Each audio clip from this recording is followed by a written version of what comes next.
Hey guys, today we are going to read Maggie and Milo. This is by Julie Brenning and illustrated by Priscilla Burris. This is Maggie. Maggie is an excellent adventurer, a pretty good songwriter, a bit of a scientist, and Milo's very best friend. This is Milo, a dog.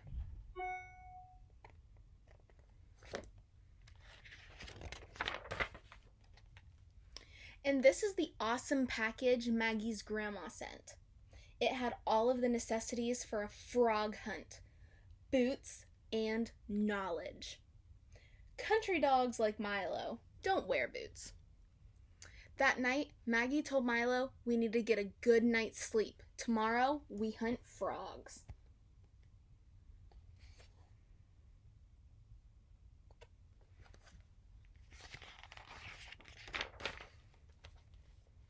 The next morning, Maggie pulled on her new blue boots, which were perfect for this kind of adventure, and her favorite dress, which was just plain perfect. And she was off.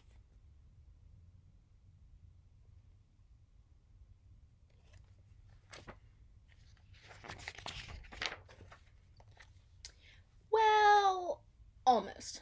Maggie ran back to the bathroom to brush her teeth, which she had completely forgotten to do. At breakfast, Maggie handed a note to her brother that said, "Please keep the chit-chat to a minimum. I'm in a hurry." Her brother rolled his eyes, which is apparently how 12-year-olds communicate. Maggie focused. Eating quickly requires serious concentration. Breakfast took exactly 11 3/4 bites.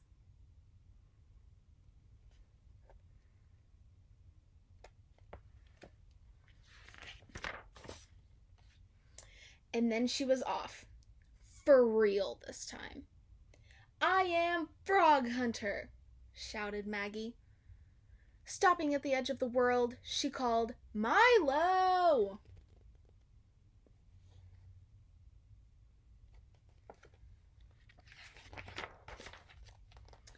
"I am Frog Hunter, and he is Milo." Together, Maggie and Milo ran down the hill, past the chicken coop, through the valley of the ferns, and all the way to the pond, where? What do you think they found at the pond?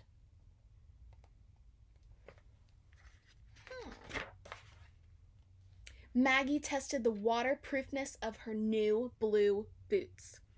After sufficient stomping, she announced, "Milo, my feet are perfectly dry." That's important. Grandma always says, wet feet make for a very long day, which is true. Wet feet do make for a really long day.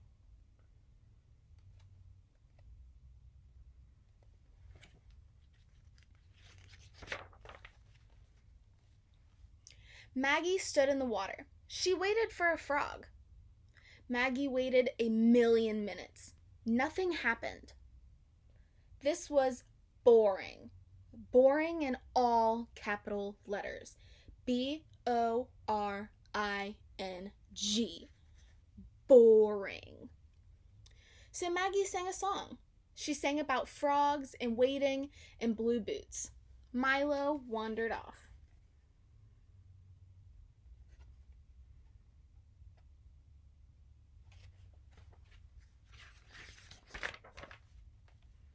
So far, this was not working out as planned. "Milo!" called Maggie. He wasn't there. "Milo!" Maggie tried very hard not to think about losing Milo or being alone. In front of her, the cattails moved. "Milo, is that you?" she asked, trying to sound brave. Slowly, Maggie pulled apart the cattails.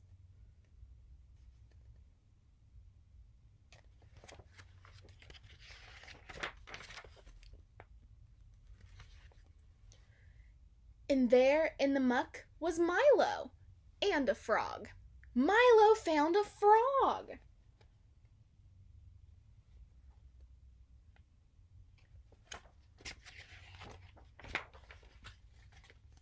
Maggie reached down and caught that frog. "Hi, I'm Maggie, and this is Milo. You will be called Alexander. Welcome to our pond." Gently, Maggie placed Alexander back into the water. She had to be very careful. Frogs are terribly squirmy. "Milo, you are so smart," squealed Maggie. This is a true statement. Border Collies are very smart. Border Collie is the type of dog that he is, that breed.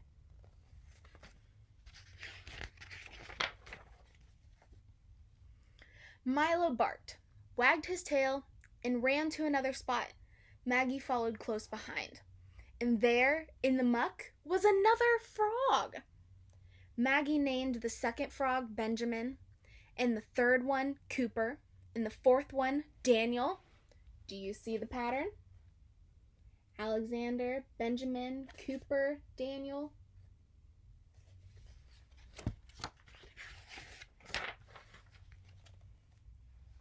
After meeting Oliver, Maggie realized all the frogs they had found were boys. That was absurd! The world does not need any more boys, Maggie proclaimed. She found Princess Penelope under a lily pad. Holding her newest catch, Maggie said, "Milo, there's no way I can think of a girl's name that begins with the letter Q." Did you figure out how she was naming the frogs? Right, she was going through the alphabet. So Maggie and Milo rested. It's not easy work, this frog hunting. As Milo slept, Maggie sang a song, a quiet, end-of-the-day kind of song.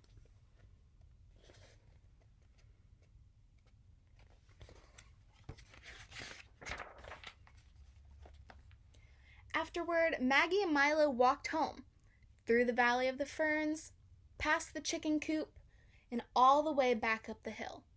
Just as the sun was setting, they heard the most marvelous music.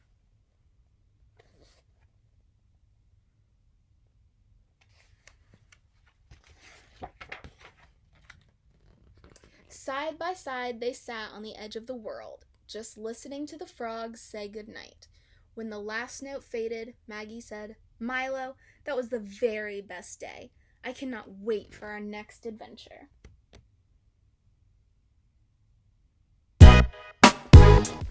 So that was Maggie and Milo. Hope you guys enjoyed. Bye, guys.